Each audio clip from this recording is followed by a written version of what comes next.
Buenas noches, un saludo muy cordial a todos los televidentes del país. Estamos en Modo Colombia, el programa institucional de Programar Televisión y de Zoom Canal Universitario. Gracias por acompañarnos esta noche. Este es un programa en vivo y en directo y estamos esta noche con un invitado muy especial, el general Jaime Ruiz Barrera. Él es el presidente de ACORE. ACORE es la Asociación Colombiana de Oficiales en Retiro de las Fuerzas Militares. Es la persona que maneja todos los hilos, las opiniones, los intereses de la parte castrense de nuestro país.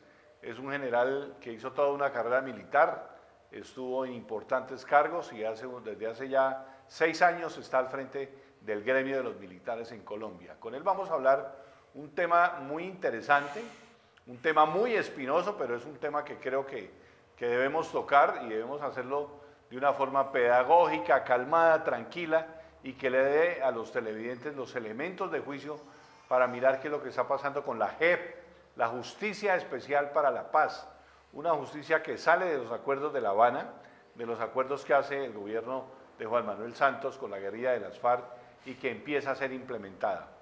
Una justicia que ha tenido unos problemas complicados, ha tenido roces para fijar la parte de su procedimiento en el Congreso y que ahora pues tendrá que auscultarse y que implementarse ya con un nuevo gobierno que empieza dentro de menos de un mes.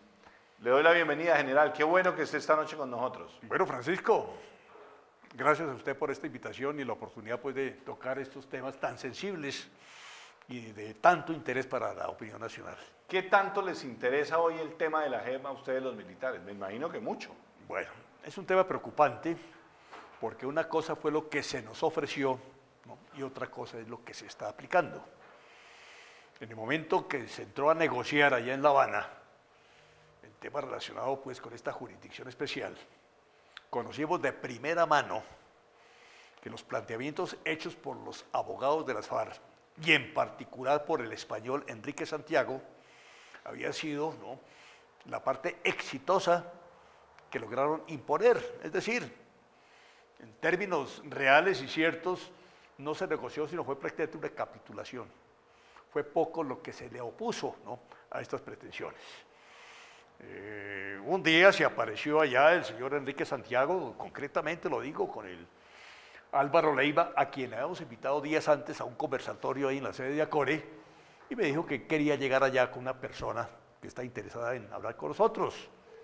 Se apareció Enrique Santiago, y él explicó claramente, es decir, esto es lo que se va a aplicar, esta es la nueva jurisdicción, es un sistema de justicia restaurativa, va a funcionar así, de esa manera. Le dije, pero ¿esto por qué lo están diciendo de esa manera tan certera y tan precisa? Se supone que esto se negocia, claro, esto se negocia. No, señor, lo estamos negociando aquí en el apartamento del doctor Henao, ¿no?, que era uno de los abogados del gobierno. De Juan Carlos Henao. Actual rector del externado, ¿no? Ahí tenemos unas sesiones largas, y hemos trabajado largo. La semana pasada estuvimos hasta pasada la medianoche y ya llegamos a un acuerdo. Le dije, bueno, ¿y qué? ¿Y nuestros representantes tenemos allá en la mesa? Dije, no, eso hay comunicación telefónica y estamos hablando con el jefe de la delegación y con el doctor Sergio Jaramillo, que es un buen coordinador y entiende. Dije, pero un momentico, ¿y entonces nosotros qué? Dije, no. Dije, pero bueno, así como están presentando este proyecto, si es así, vemos que hay un exceso de concesiones, ¿no?, como muy a la medida de las FARC. Y no, eso va a favorecer a todos, en fin, ¿no? Esa fue la primera sorpresa. Efectivo, en poco tiempo ya se hizo público el documento oficial. El documento y lo que nos recitó el abogado español, ¿no?, allá en ACORE, ¿no? Yo por fortuna encontré otros testigos que habían ahí en ese momento en la sede, los coroneles, los generales, ¿no? Fue exactamente lo que ocurrió. Ahí comenzamos pues a mirar con cierta prevención todo este proceso. El presidente insistía pues de que a través de esta justicia transicional los miembros de la fuerza pública tendrían seguridad jurídica y blindaje internacional, que era un mecanismo apropiado. En fin, todo eso, en la medida que se fue desarrollando, pues no fue muy de nuestro agrado. Vinieron los primeros artículos relacionados con esta jurisdicción. Había uno que tocaba la parte nuestra en materia, por ejemplo, de responsabilidad del mando. no nos querían meter lo que era el Estatuto de Roma, el artículo 28, que es un estatuto que no forma parte del bloque constitucional nuestro. Es un artículo que ha sido rechazado, ¿no?, en muchos países. ¿Qué dice el artículo 28? El artículo 28 dice respecto al mando de que el comandante tiene la obligación de saber, pero si no sabía, no ha debido saber. Entonces, la obligación de saber tiene que demostrarse con pruebas en un proceso. Usted sabía, conocía, ¿no? Correcto. Si no hay pruebas de balas, ¿no?, Igual tiene que usted responder. debería haber sabido, y entonces esa aplicación, ¿no?, iba en contra, pues, de lo que es nuestra carta política, nuestra normatividad, pues, y legislación penal que tenemos sobre estos temas. Y bueno, se logró arreglar, ¿no?, este tema. Trabajamos en llave con el alto mando, trabajamos en llave con asesores del Comando General. Fue un trabajo, pues, continuo, y al final, pues, hicimos una serie de peticiones también, ¿no?, dentro del equipo, ante el mismo ministro de Defensa, el actual ministro, y estaba también Yesir Reyes, que ya no era ministro, sí, pero era el asesor del gobierno para manejar todos estos temas. Hicimos los reparos, en una reunión ahí en el despacho del ministro, aceptaron de las 8 peticiones que formulamos, algunos reparos, 5, y después, bueno, vino la renegociación porque triunfó el no, y entonces el día anterior de la firma en el Teatro Colón, allá una reunión con el mando militar, y se hicieron los planteamientos de que habían cosas que el presidente había dicho que se corregirían, ¿no?, antes de pasar a la nueva firma y no se corrigió. Algunas cosas sí se logró sacar, pues, porque también fue una cosa que nos la manejaron de una manera irregular, ¿no? Días antes, una citación allá del presidente, ya estuvimos todas las asociaciones y se habló de todo este tema de la jurisdicción especial, la justicia transicional. Entonces, hicimos una declaración de que si estos reparos que estamos haciendo, ¿no?, eran aceptados, ¿no?, veíamos que era un instrumento aceptable. Así fue y nunca se cumplió. O sea, y para sus peticiones completar, no... nos metieron un mico tremendo, ¿no? 8 días después, entonces, en La Habana, ¿no?, vino la renegociación con los señores de las FARC, excluyeron al general Mora, excluyeron al general Naranjo, ¿sí? Allá estuvieron el doctor de la Calle y su equipo, negociaron con los señores de las FARC y nos metieron el artículo 28 completico, ¿no? Entonces, dos cosas. Vino la reclamación, el mismo presidente había dicho que había unas líneas rojas, ¿no?, perfectamente claras de que el tema militar no se iba a negociar, se negoció de esa manera, vino la reclamación, entonces al final metieron ahí una fórmula de fe de ratas y se corrigió, pero el resto de lo que había quedado no se corrigió y se hizo un acta además, ¿no?, por instrucciones del presidente, ¿no? Sí. Compromiso que tampoco se cumplió. Entonces, ¿qué pasó? Para concluir y no extenderme más sobre esta jurisdicción, es decir, lo que se nos ofreció, no es lo que hay ahorita. Y para terminar ya definitivamente, ya fue la gran sorpresa,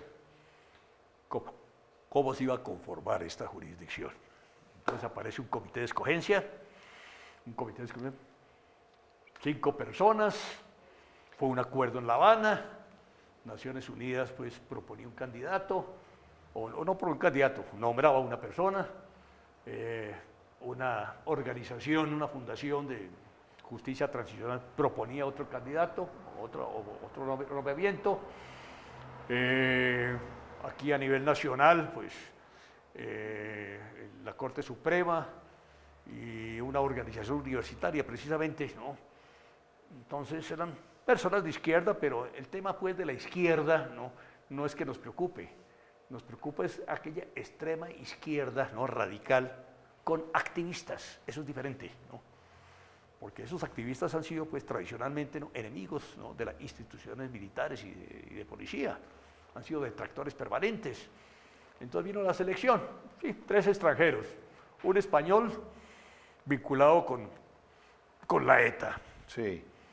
el peruano con Sendero Luminoso, y el otro extranjero, ¿Ese era el comité de selección? el comité de escogencia, ¿no?, y el otro era un argentino, ¿no?, un argentino vinculado allá con los montoneros, ¿no? Entonces, estas personas con ese perfil, pues, no eran ninguna garantía. Y bueno, esperemos entonces que los colombianos, por muy de izquierda que sean, pues, ¿no?, que conocen las circunstancias del conflicto en Colombia, pues, ¿no?, asuman una posición pues como más creíble, ¿no? Y nos genere confianza. Bueno, terminó la cosa, vino el comité de escogencia, lo primero que hicieron fue la selección de los magistrados, de los 30 y pico magistrados, 38 que son, ¿no? La mitad cuestionados, ¿no? Cuestionados por distintas razones, impedimentos, ¿no? Que no podían ser compatibles, conflicto de intereses, muchos eran de una organización de abogados que en la guerra jurídica en la cual hemos sido víctimas han sido activistas importantes, muchos habían sido pues funcionarios judiciales, pero han tenido procesos contra miembros de la fuerza pública, es decir, no había garantías por ningún lado. Entonces ahí comenzó pues el problema. Y para terminar, pues vino después la selección del famoso Comisión de la Verdad, ¿no? Que ocurrió algo parecido. Así pues de que en ese sentido, la verdad es que resultamos engañados. Pues me da tantas preguntas para hacerle, general, pero voy a tratar de ser concreto.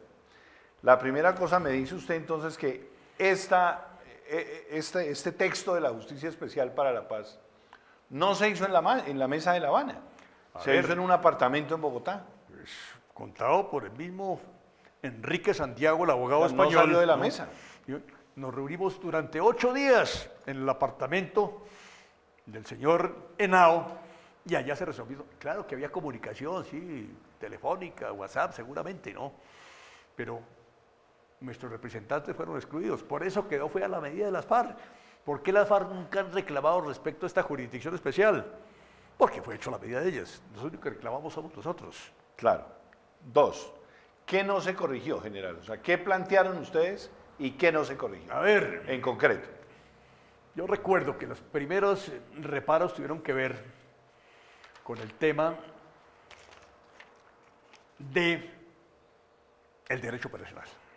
¿El derecho? Operacional. Ok. Se incluyó allá algo relacionado con el tema del derecho operacional, pero como no existe el derecho operacional de manera formal, entonces en un artículo quedó que los miembros de la fuerza pública, en el momento en que entraran a responder penalmente por sus actuaciones, ¿no?, podían hacer uso de las normas que establecían, ¿no?, la parte operacional, directivas, reglamentos, siempre y cuando para cada tema pudieran demostrarlo con una ley existente, ¿no?, que respaldara esa determinación. Resulta que no hay una ley para cada caso específico. Por ejemplo, un piloto de combate recibe una misión de bombardeo, blanco legítimo. Lo de Santo Domingo en Arauca. Bueno, esta es una misión de bombardeo. Lo de Santo Domingo fue una cosa acomodada que se hizo. Okay. Fue un camión, ¿no?, que estalló por parte de las FARC, ¿no? Y murió un poco de gente por causa de esa explosión de ese camión, ¿no?, camión bomba, y después acomodaron unas esquirlas de... Ok. Bueno, tomemos un bombardeo normal. Entonces una misión de combate, va el piloto, cumple su misión, blanco legítimo, pero se producen efectos colaterales, ¿sí? El derecho internacional humanitario contempla esos casos, es decir, cuando no hay intención de dolo, ¿no?, y se producen circunstancias del combate, entonces ahí no se asume responsabilidad, ¿sí? Entonces, si va el piloto que está siendo procesado y lo están inculpando, ¿no?, de esos efectos colaterales, y dice, yo actué en base, ¿no?, a estas disposiciones y estos reglamentos que tiene la Fuerza Aérea. Hay unos protocolos, ¿no?, que son protocolos inclusive universales. Dice, ¿dónde está la norma legal colombiana que respalde específicamente ese tipo de actuación? ¿No? Pues se supone que todo lo que hacemos, ¿no?, y se hace es de orden legal.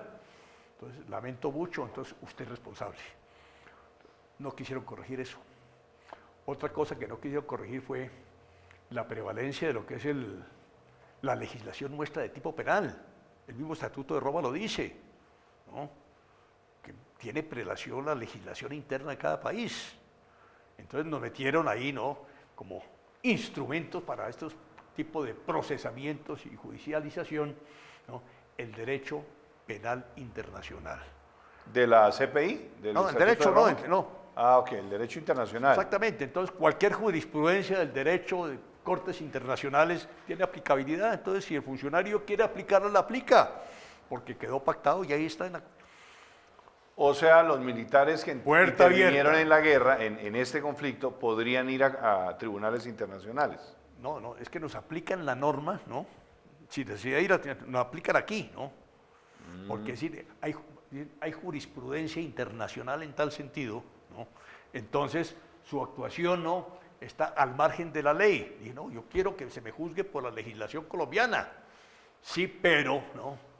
Hay mandatos superiores y esto es jurisprudencia, es una puerta abierta. Entonces, estos instrumentos en manos de magistrados no confiables, sesgados ideológicamente, se lo aplican y ¿qué? Pues lo juzga uno el enemigo, queda uno condenado. Tercero, tenemos el efecto colateral, o sea, el derecho operacional, la aplicación del derecho internacional encima del derecho interno. Sí. ¿Cuál otro punto, general? Lo otro fue lo que tenía que ver, lo más reciente, ¿no? Con las reglas de procedimiento para la jurisdicción especial. Que fue ahorita Claro. el Es tira y decir, afloje en el Congreso. Se pactó así, de que fuera esta nueva jurisdicción, sus magistrados los que presentaran el proyecto a través del Ejecutivo. Así lo hicieron. Un proyecto extenso y confuso.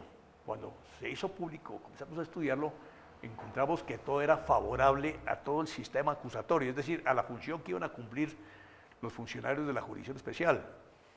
Y el tema de lo que es la defensa, principio de defensa, la ley de defensa, ¿no? Muy disminuido, ¿no? Entonces, recursos para la defensa mínimos, ¿no? Para la acusación todos. Entonces comenzamos a presentar una serie pues, de observaciones, ¿no? Encontramos una buena respuesta en el Congreso. Muchos de los integrantes de las comisiones, ¿no? Entendieron pues, de que era un procedimiento irregular, aceptaron nuestras observaciones, presentamos 8, pasaron las 8 observaciones, entraron por comisiones vistas, fueron aprobadas después en la Cámara de Representantes, pasó al Senado y vino el problema en el Senado. Cuando el Senado dijo no, y no, y no, entonces ahí va a morir ese proyecto. Finalmente hubo un acuerdo y le dieron tránsito. Sí, quedó una sala especial, ¿no? Entonces sí, nuestras 8 observaciones, ¿no? Coincidieron con muchas que planteó el Centro Democrático. Entonces en la etapa final, esa comisión que se creó allá por parte del Senado, ¿no? Allá la proponente del Centro Democrático hizo una buena tarea, expuso y ahí se confundieron unas de nuestras observaciones con las que ellos plantearon y salió adelante. Salieron también 2 artículos que han sido muy cuestionados sobre Sí, que es la de la sala especial. la sala especial y el tema de Santrich, ¿no? Ajá, la extradición. Hay reclamaciones en el sentido de que eso quizás no es constitucional, porque eso no entró Que en no la había primera quedado etapa. desde el principio, exacto. Había entrar por comisiones vistas y tal. Bueno, eso tendrá que resolverlo la Corte Constitucional. El tema tiene... Voy a darnos una pausita, le vamos a dar paso a los estudiantes. En redes sociales se están interviniendo. Entonces vamos a darle unas preguntitas a los muchachos. Con ¿me parece, mucho gusto. general? A ver, Laura está en redes sociales. Laura, buenas noches. Buenas noches, Francisco. Así es, los invitamos a seguirnos en nuestras redes sociales. En Facebook nos encuentran como Canal Zoom y en Twitter como @CanalZoomTV y pueden participar activamente con el hashtag Modo Colombia. @Fernando León nos pregunta, ¿con los procesos de paz se acaba la guerra o eso se pretende? Hay algunos militares que no están de acuerdo porque quizás se acaba ese negocio que la guerra genera. Bueno, una pregunta pues que puede generar pues, unas respuestas también confusas, porque no es que los militares no queramos que esta guerra continúe, al contrario, somos los primeros que queremos la paz porque nosotros sí ponemos los muertos, ¿no? Por causa de este conflicto. Lo que pasa es que desde un principio que apoyamos esta decisión de gobierno de entrar en negociación, en la medida que se fue adelantando el proceso, una agenda complicada y una serie de concesiones excesivas a la contraparte, o sea, a las FARC, comenzamos pues a advertirle al gobierno lo que se podía significar hacia el futuro. El tiempo nos dio la razón, fíjese en qué paramos ahorita. Ya no se puede hablar de posconflicto, porque el conflicto no ha terminado. Hay que hablar del posacuerdo, que es lo que realmente está ocurriendo. Las FARC, pues, con quien se negoció, pues no se desmovilizaron en su totalidad. y hemos tenido información directa de las Naciones Unidas, que son los que tienen la supervisión allá y el monitoreo en los sitios de concentración, de que los 26 sitios desocupados, la mitad ya están desocupados, de que los 8.000 o 7.000 y tantos que fueron registrados en esos sitios, ya la mitad han desaparecido, se han ido, unos para sus casas y otros han ido a integrar otras organizaciones al margen de la ley. Entonces, lo que nosotros decíamos era una advertencia formal, respetuosa al gobierno y a los negociadores, de no someternos a las imposiciones de la contraparte, para que esto hubiera tenido una buena aceptación. Así que no es que seamos amigos de la guerra, al contrario, queremos la paz y ojalá venga en cualquier momento. Y si no se logró ya en este gobierno, ojalá que en el próximo tengamos más garantías para que eso suceda. Y ahí hay un punto que me parece esencial, general. ¿Qué tanta imparcialidad hoy puede la JEP, la Justicia Especial para la Paz, tener para con el juzgamiento y la investigación de militares? A ver, para poder actuar con acierto en un proceso judicial, quien tenga esa responsabilidad como funcionario debe conocer las circunstancias del combate, debe conocer el derecho internacional humanitario, debe ser un experto en el tema, porque estas conductas que se dan, que se produce pues violación a la ley, en la mayoría de los casos sin intención de dolo, sin las mismas circunstancias y la posibilidad de efectos combate, colaterales. efectos colaterales. Si eso no lo entiende quien tiene esa responsabilidad de juzgar, va a producir fallos equivocados. El tema de la justicia penal militar. El tema de la justicia penal militar ha sido pues satanizada, ¿no?, de tiempo atrás, porque para muchos es inadmisible, ¿no?, que nosotros mismos nos juzguemos. Bueno, pues es que hay que entender que es una jurisdicción especial, ¿no?, preparada y capacitada, ¿no? Pero ya te parece porque conoce el código de combate. Bueno, ya este no es tema de momento, la justicia penal militar no tiene ninguna competencia, se acabó el fuero penal militar, ¿no? Entonces, cada quien responde, ¿no?, en las circunstancias en que se encuentre y queda sometido a la voluntad de quien no va a juzgar. Habrá muchos reparos. Hasta ahora comenzó el proceso, ayer precisamente, ¿no?, con la presentación ante la JEP por parte de un general que debe pues enfrentar un proceso, pues se inicia a ver cómo van a aplicar los mecanismos, ¿no?, cómo lo van a juzgar, quién lo va a juzgar, de qué manera pues no va a surtir efecto ese proceso. Este general pues dijo, yo vengo aquí es a defender mi inocencia, vamos a ver si le dan las garantías a esta jurisdicción para defenderse realmente, y utilizar todos los recursos que le da la ley vigente en materia de defensa. Claro, de todas maneras ya hay muchos militares que se están acogiendo a la Justicia Especial para la Paz. A ver, claro, es que sobre esto pues hay que entender la posición y la situación de cada quien, ¿no? La mayoría de los que están ahí comprometidos penalmente no son responsables. Y no son responsables, ¿por qué la mayoría? Por la forma como se iban manejando, ¿no?, diferentes procesos en contra de los militares. Por ejemplo, había una operación militar, digamos un teniente al mando de un pelotón, 40 hombres, una situación de combate, ¿no?, se producen unas bajas, entonces vienen, ¿no?, las actuaciones de organizaciones, ONGs, diciendo, eso fue un asesinato, eso fue un falso positivo, eso fue modificado, aquí se alteraron las condiciones del sitio donde se produjo ese enfrentamiento, y entonces viene una decisión judicial en el sentido de dictar, ¿no?, medidas contra el comandante y toda la patrulla, 40 hombres. Llegó un momento en que teníamos más o menos 12.000 hombres del Ejército Nacional vinculados a procesos penales por este tipo de cosas. Vino también una cosa muy habilidosa que fue parte del instrumento que nosotros llamamos la guerra jurídica. Entonces, muchos fiscales, muchos funcionarios, muchos operadores se prestaron en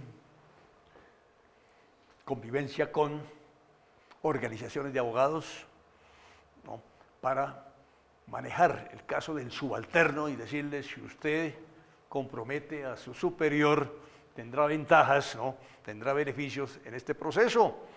para que responda es el que está arriba y no usted. Y entonces los obligaban, ¿no?, a dar declaraciones, ¿no?, a dar testimonios totalmente falsos. ¿Por qué no hay muchos militares de alto rango, ¿no?, sancionados? Porque la mayoría de los procesos están en esas condiciones, no han podido no constituir la plena prueba. Entonces, ante estas dificultades, ¿no?, se presenta una alternativa, jurisdicción especial, asumiendo pues de que todo va a estar en regla, ¿no?, y que se va a aplicar así. Ojalá sea así, ¿no? Nosotros queremos que sea así, ¿no?, y que de esa manera pues haya garantías. Claro. Entonces, por eso ahí ya, creo que ya son 2000 y tantos, ¿no?, que están pues comprometidos con esta jurisdicción. El tiempo nos dirá, ¿no?, si fue una decisión acertada o no. El general Mora, el general Flores y el general Naranjo de la policía, ¿hicieron un buen trabajo o Bueno, sienten ustedes que los traicionaron? No podemos plantear situaciones de ese tipo, ¿no? Ellos están en minoría dentro del grupo. Ellos no tenían la facultad de decidir. Ellos tuvieron muchas dificultades, particularmente sé del caso del general Mora. El general Mora tuvo peleas internas grandes y se vino no una vez, sino varias veces de La Habana. Y no le jaló más esta cuestión. Y se venía y se quejaba ante el presidente. Y el presidente le pedía el favor de que no, que volviera, porque donde se retire el general, no, se acaba el proceso. Y entonces él volvía. Y las dificultades eran grandes. Después, con el tiempo, comenzó a contar y anunció que algún día va a escribir un libro, ¿no?, sobre todo lo que él vivió. Ojalá lo haga, ¿no? Yo sí quisiera que lo hiciera para que de primera mano conociéramos cómo fue al interior, ¿no?, ese manejo de la negociación. Pero sí, de todas maneras hubieran podido hacer un poquito más menos de escándalo, ¿o no? A ver, Para que no saliera tan uno como desequilibrado. uno como militar es muy cuidadoso. Está uno pues dentro de una formación de respeto, ¿no?, asume una responsabilidad que se la delega el jefe del Estado, que además es el comandante general de la fuerza pública, ¿no?, es la máxima autoridad. Entonces, entrar en contravía pública, no podía hacerlo. Ellos peleaban allí internamente. Y por eso era que se levantaban de la mesa y se iban. ¿Y los tenían a ustedes enterados? De los puntos, por lo solo menos. cuando estas situaciones se generaban y había alguna intervención pública, o bien del jefe de la delegación, señor de la Calle, o bien del asesor principal, que fue el que manejó ese proceso, que era el señor Sergio Jaramillo. Entonces, generaba una serie de cuestionamientos, él iba y nos daba una serie de aclaraciones, pero él siempre mantuvo pues un principio de confidencialidad, ¿no? En eso sí fue muy respetuoso. Por eso muchos los califican y dicen, bueno, ¿qué pasó, no? Yo personalmente entiendo pues de que como actuaron pues era la forma, no tenían otra alternativa, ¿no? Y lamentablemente pues ocurrió lo que ocurrió. General, estamos aquí con el director, el presidente de ACORE, de los militares en retiro, de las fuerzas militares, los oficiales. Está hablando esta noche y explicándonos todo lo que pasó, además muy interesante, ¿no?, con todo este proceso de la JEP. Interesante pero triste, ¿no?, porque al menos se ha podido sacar un documento donde todo el mundo hubiera quedado mucho más tranquilo, ¿no? Un documento que nadie entendió, es que era tan confusa su redacción, ¿no? Un articulado, ¿no?, difícil de estudiar, difícil de entender, ¿no? Eso fue muy cuestionado, ¿no? Pero si era tan difícil, ¿por qué lo dejaron pasar, general? Bueno, era una decisión política que había que resolver y allá internamente, ¿no?, quien tenía esa responsabilidad, ¿no?, lo logró, y los más interesados era la contraparte de las FARC, y esa presión que se dio, ¿no?, pues dio como origen, ¿no?, estos resultados. Muy bien. Laura, redes sociales. Así es, Francisco, recuerden seguirnos en nuestras redes sociales, en Facebook como Canal Zoom y en Twitter como @CanalZoomTV. Seguimos recibiendo sus preguntas al hashtag Modo Colombia. Nos preguntan, siendo muy concretos, ¿cuáles deberían ser las condenas o las sanciones que deberían recibir las dos partes? ¿Cómo deben ser las condenas y las sanciones en las dos partes? Lo que se llama la asimetría Y la proporcionalidad. y la proporcionalidad. A ver, sobre ese tema, partamos de un principio de que aquí lo que se negoció fue a través de un mecanismo de justicia transicional. Es decir, general, perdón. Es diferente. Que no hay cárcel, no necesariamente es allá como- voy, como- allá voy. Ok. Allá voy porque aquí se aplicó una figura muy particular. A través de la justicia transicional, ¿no? Que es un instrumento que se ha utilizado en negociaciones de ese tipo en distintas latitudes, ¿no? De nuestro globo terrestre. Entonces se generan mecanismos y procedimientos especiales de carácter temporal, específicos para esta situación. ¿A quién se va a juzgar acá? A todos los que estén en situación subyúdice por causa o razón del conflicto armado. Esa es la base fundamental de todo esto. Ahora, respecto a la pregunta, la penalidad, se aplicó algo que es novedoso para nosotros, que es la justicia restaurativa, que es diferente a la tradicional retributiva. Esta restaurativa, ¿no? Sencillamente lo que dice es de que el tema ese de la pijama a rayas y los barrotes de celda, eso ya no es lo que se usa. Entonces, el tipo de sanción es restaurar. ¿Restaurar qué? Restaurar el daño causado a la comunidad. Y en función de eso, entonces vendrán unas penas, ¿no? ¿Cuáles? Pues está por establecer y conocer cuál va a ser ese código, ¿no? En materia, pues, de aplicación penal. Habrá restricción de la libertad, sí, ¿no? Pero no en cárceles. ¿Cómo se va a retribuir a la sociedad el daño causado? Eso vendrán los fallos. Veremos a ver en los primeros fallos. No hemos comenzado todavía. Claro, pero eso opera para las dos partes. Claro, es decir, el claro. guerrillero que cometió la máxima Claro, infracción claro. no va a la cárcel, va a Claro. unas granjas. O... Sí, la gran diferencia es que, por ejemplo, en términos comparativos, hoy en día, quienes son responsables de múltiples crímenes, como son los cabecillas de esta organización, Exacto. ¿sí? No han estado un solo día, ¿no? Con restricción de libertad, ni un solo día. ¿Sí? Los que se han sometido como miembros de la fuerza pública, por ejemplo, militares, los que gozan de ese beneficio, ¿no? De justicia transicional, ¿no? Condicionada, ¿no? Estuvieron en centros de reclusión, ¿no? Más de 5 años, más de 5 años. Entonces, esa es una primera gran diferencia, ¿no? Entonces, mucho más beneficioso, ¿no? Para esta organización terrorista que para los miembros de la fuerza pública. El argumento que esgrimen ellos es que, de todas maneras, el señor era un delincuente, el guerrillero, una persona al margen de la ley, por fuera de la ley, mientras que el militar era un agente del Estado, Exactamente. que no podía llegar a los mismos índices de violencia ni de sevicia, por decir algo, o de infringir la ley. Por eso el agente del Estado entonces sería castigado más fuertemente. A ver, esa es una tesis que se ha esgrimido insistentemente, ¿no? El tema de lo que significa ser agente del Estado, ¿no?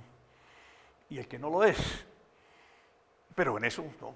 Están supremamente favorecidos estos miembros de esta organización.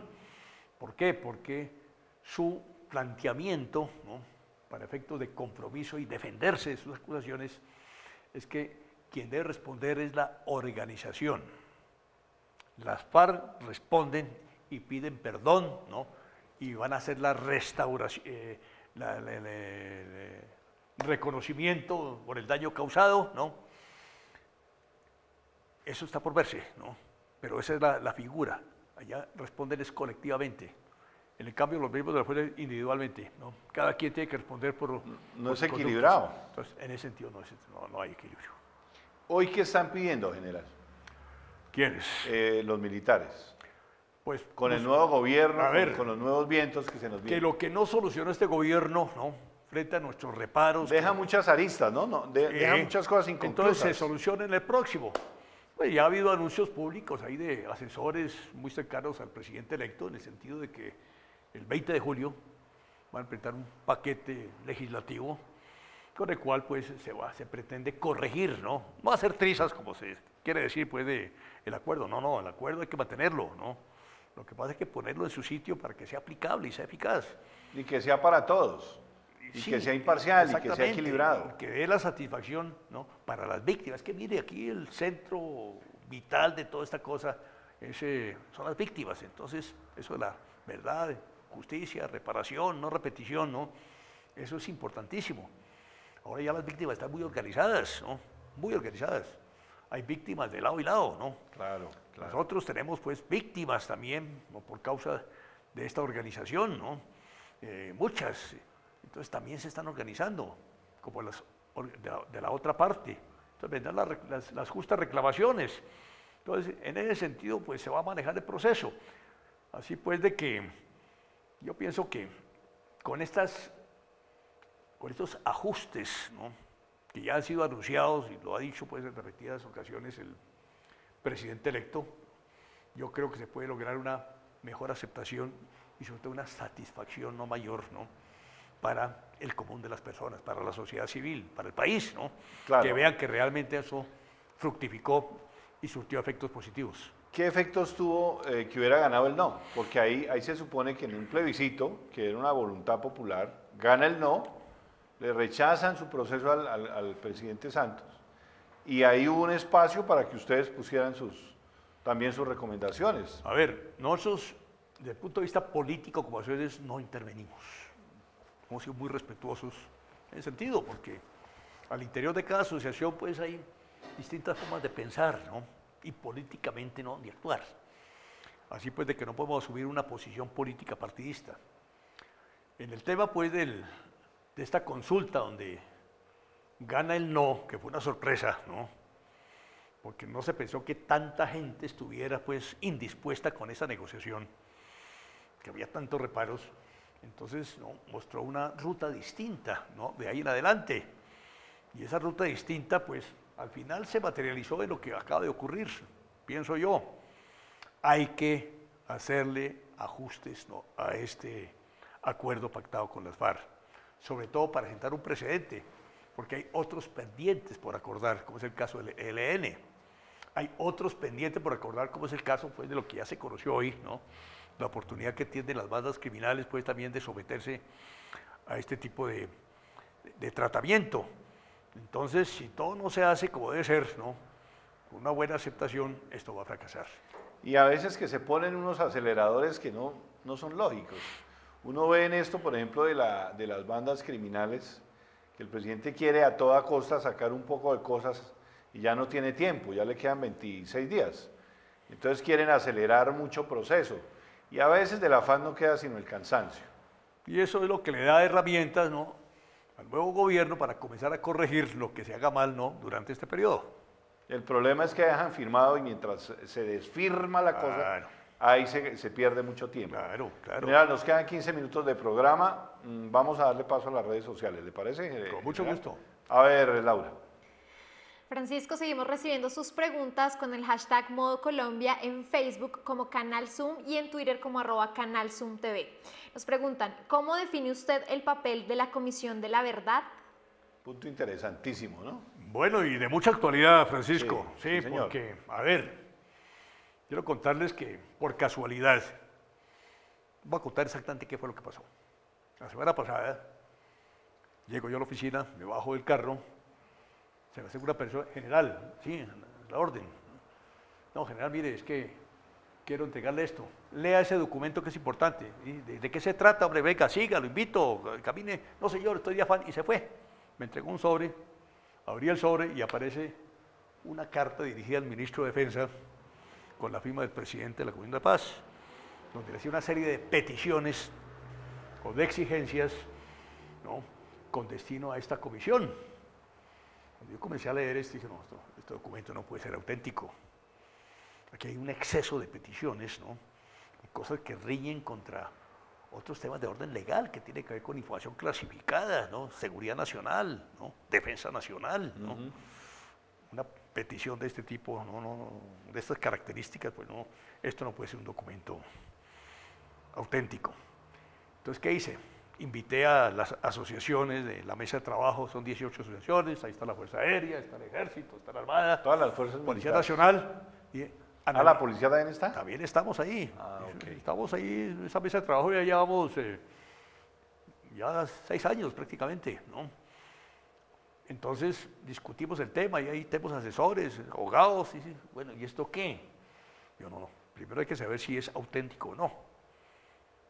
Entonces, preparamos un documento, se lo mandamos al viceministro de Defensa Nacional, al general, ¿no?, para que nos diera si era auténtico o no. Y en caso de ser auténtico, teníamos unos gravísimos reparos, ¿no?, contra estas peticiones, porque hay una serie de exigencias que rayaban contra cuestiones elementales en materia de seguridad y defensa nacional. Así pues, de que decíamos, si esto es auténtico, lo que hay que contestar es sobre temas específicos. Si la Comisión de la Verdad tiene esa tarea, ¿no?, de buscar precisamente, como lo dice ahí la comisión, ¿no?, la verdad histórica y la verdad humana, hablan, ¿no? No Colombia humana, sino la verdad humana. No, sí, no sé qué será la verdad humana, pero bueno, es la verdad humana y la verdad histórica, ¿no?, que es lo que reclaman ellos. Entonces, que sea sobre temas específicos, porque hay que darle satisfacción a las víctimas. Ya estamos totalmente de acuerdo y hay que apoyar esa tarea, de eso no hay duda, pues, ¿no? Lo importante son las víctimas. Entonces, satisfacer esas inquietudes de las víctimas. Entonces, ¿qué pasó? Pues resulta que, pues hasta el momento, esa carta se fue el día lunes y no hemos tenido respuesta, ¿no? Pero, por algunas circunstancias, se filtró a los medios y los medios plantearon y coincidieron con nosotros. Muchos articulistas, muchos periodistas, ¿no?, comenzaron a pronunciarse, ¿no? Es inaceptable este tipo de peticiones. ¿Por qué? Porque hay temas, por ejemplo, para que seamos claros en el asunto. Hay un artículo que dice que se le debe entregar a la Comisión de la Verdad toda la información suministrada por los desmovilizados en el momento en que se entregaron a la fuerza pública de manera voluntaria, ¿sí?, se desmovilizaron y entregaron sus armas, por ejemplo. Una persona de estas que se fuga de la organización, cumple con este proceso, ¿no?, da información al interior que la aprovecha la inteligencia militar por razones obvias, ¿no?, y seguramente esa información permitió operaciones, ¿no?, subsiguientes de combate contra esta organización. Esa persona, su nombre, sus actuaciones, pues es como ponerle una lápida en la espalda. Claro. Eso no tiene sentido. Otra que tiene relación, por ejemplo, con los organismos de inteligencia, pide información detallada de todo el sistema de inteligencia, ¿no?, militar y de contrainteligencia. ¿Quiénes lo integran? Hoja de vida, sus nombres. Resulta que en el trabajo de inteligencia militar, para cubrir blancos legítimos, como es el caso, pues, de estas organizaciones terroristas y todo este tipo de movimientos que generan una amenaza interna, ¿no?, entonces, para conseguir la información hay que ir muchas veces y infiltrar la organización. Es un trabajo de inteligencia como lo hacen todas las organizaciones de inteligencia del mundo. Se infiltra la organización. Es un proceso de mucho tiempo, de mucho y muy reservado y de mucho riesgo. Claro. Entonces querían, ¿no?, así que Pedro Pérez, que es agente de inteligencia, ¿no?, está infiltrado en la organización ELN con el alias de Pedro Clavos, algo así. No, tico, esa información no se puede, y exigir esa información y la hoja de vida. Hombre, había otras cosas que tenían que ver también con documentos originados, parte del proceso de inteligencia. El proceso de inteligencia es un proceso, pues, delicado, ¿no?, porque una cosa es la información y otra cosa es ya el resultado de esa información debidamente procesada para que se convierta en inteligencia. Es un trabajo que hacen los expertos de inteligencia, donde hay analistas, pues, capacitados, y hay consultas y con otras fuentes y demás. Eso es un proceso complicado para que sea realmente no información sino inteligencia. Mucha de esa información de inteligencia se convierte en lo que se llama el orden de batalla. Entonces, un momentico, el presidente de la comisión firma este documento, ¿no?, y exige el orden de batalla. Nosotros nos preguntamos, ¿será que el presidente de la comisión sabe qué es un orden de batalla? No. Alguien le ayudó. Alguien no participó, alguien asesoró, ¿no?, alguien que sí conocía de esto, ¿no?, participó en la elaboración de estos documentos. Y el presidente firmó simplemente, ya públicamente lo dijo, sí, yo... Ah, el presidente lo firmó. Presidente de la comisión. Ah, de la Comisión de la Verdad. Sí. ¿El padre de Rux? Exactamente. Sí. Ya hoy públicamente lo dijo ante los medios, sí, yo... Porque alguien le preguntó a un periodista, bueno, ¿y usted va a qué? No, yo respondo porque yo firmé, pero no quiso decir más. Sí. ¿Sí? Resulta que el orden de batalla es algo supremamente delicado y muy sensible. Es la información que tienen los organismos de inteligencia sobre el enemigo o potencial enemigo, sobre quienes constituyen una amenaza para el orden interno o externo. Ahí vienen las hipótesis de conflicto. Entonces, en la parte externa tenemos que tener un orden de batalla de países con los cuales en un momento dado podría venirse una confrontación. Hablemos claro, por ejemplo, Venezuela. Entonces querían que se le entregara a esta comisión el orden de batalla que tenemos de Venezuela, frente al plan Guaycaipuro que tienen ellos contra nosotros. Entonces, eso es seguridad y defensa nacional. Claro, claro. Es elemental, ¿no? Entonces, en esas condiciones, pues, obviamente, no vinieron nuestros reparos y ya la gente es consciente de eso, ¿no? Por fortuna se dio esta situación, ¿no? Para evitar que eso hubiera sucedido. ¿Qué riesgo hay de que eso pueda pelechar, prosperar? Bueno, yo creo que ya hoy precisamente en todas estas entrevistas que dice en forma pública el jefe de la comisión de la verdad, pues no, aceptó, dijo algunas cosas. Aquí tenía precisamente alguien me tomó nota en sus declaraciones, dijo, por ejemplo, que la carta en referencia que nos llegó a Core era una carta de uso interno, que no sabía por qué se ha filtrado. Sí. Bueno, yo no sé quién me la entregó, una persona que pasó hasta ahí. Un anónimo. Una persona ahí que no sé. Sí. No sé si de golpe vuelva y llega a Core y diga, yo fui el que entregué la carta. Un ciudadano que caminó por el frente me entregó el documento. Dijo también que la tarea de la comisión estaría orientada a la búsqueda de la verdad histórica y humana, y que bajo ninguna circunstancia tendría carácter jurídico. Dijo también que la Jurisdicción Especial de Paz no conocerá de los resultados de su gestión, de la comisión. Vamos a ver, ¿no? Porque también existe esa gran duda. En un principio han dicho que cualquiera que se presente ante la Comisión de la Verdad sería reportado a la Jurisdicción Especial. Y si es reportado, ya lo llaman también para que vaya a responder por lo que dijo en la Comisión de la Verdad, por razones obvias. Según esto, eso no va a suceder. Hay que ver entonces exactamente cómo van a actuar. Que ellos reclamaban únicamente el acceso a los archivos en el sitio, que no iban a sacar allá los archivos del Ministerio de Defensa y llevárselos para una bodega y comenzarlos a esculcar. No, que ellos iban al sitio y buscarían información puntual. Bueno, como debe ser. Ellos tienen un caso que están averiguando, verdad sobre el caso. Entonces, sobre ese sitio específico, pregunten a ver qué información hay. Que además, porque el decreto ley que fue expedido para la creación, pues se lo permitía. Y dijo también, que él reconocía el error de solicitar la información consignada en los artículos 29 y 34, y que bajo ninguna circunstancia pedirían información sobre personas. O sea que yo no van a pedir información sobre los desmovilizados ni sobre los agentes de inteligencia. Pero si esto no se da así como se dio hoy, pasa y hubiéramos tenido pues gravísimas dificultades. General, ya cerrando, ¿usted cree que este país algún día podrá conocer la verdad de todo? Es más, ¿aguantaría la verdad absoluta? Hay tantas clases de verdad, ¿no? Según las circunstancias, ¿no? Y según los intereses de cada uno. Y según los intereses de cada uno, pues, ¿no? Es muy difícil. Yo creo que en ningún lugar del mundo se podrá obtener con claridad, ¿no? Algo parecido. Pero hay que hacer el intento, sobre todo para satisfacer a las víctimas. Todo lo que se haga en beneficio de las víctimas, ¿no? Bienvenido, ¿no? Bienvenido. Pero que no se vaya a utilizar estos instrumentos, estos organismos con otros propósitos. ¿Por qué? Porque estas peticiones que está haciendo la Comisión de la Verdad, ¿a quién favorecían? Pues a las FARC. Claro. ¿No? Al ELN, a estas organizaciones que están al margen de la ley, que son una amenaza, ¿no? Conocer los planes de inteligencia, por ejemplo, que pedían también ¿Y con qué objetivo, no? Entonces sí, eso no tenía nada que ver con la razón de ser de esta comisión. ¿Todavía estamos muy lejos de la paz? A ver, pues es difícil llegar a un estado de paz, ¿no? Total como uno quisiera, pues muy difícil, ¿no? Es muy difícil. Pero hay que buscar la forma de aproximarnos a ella. Y en eso debemos colaborar todos y comprometernos todos, ¿no? Es cuestión de posiciones de cada quien, ¿no?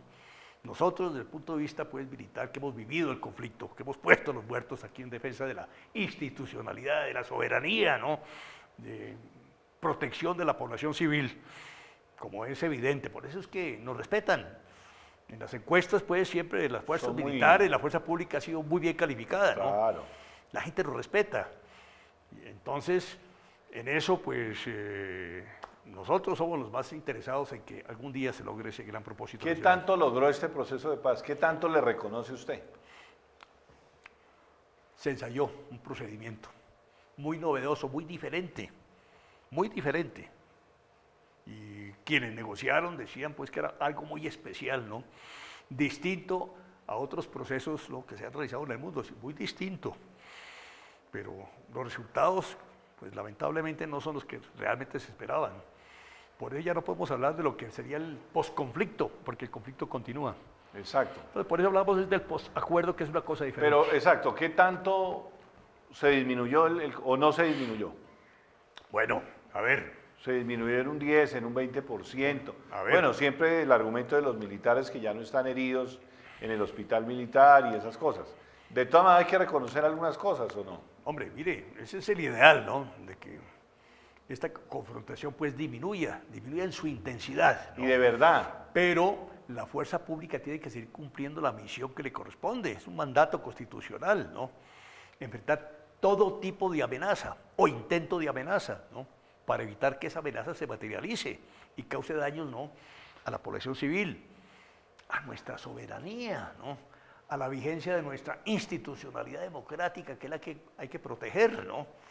Entonces, si eso no se da, pues, y es las fuerzas militares y la policía no es la que tienen esa tarea, entonces se nos acaba el país. muy bien.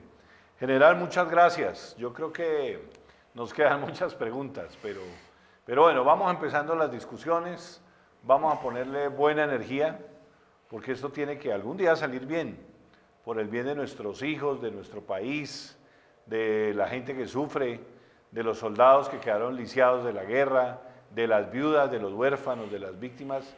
Tenemos la obligación de construir un país donde quepamos todos.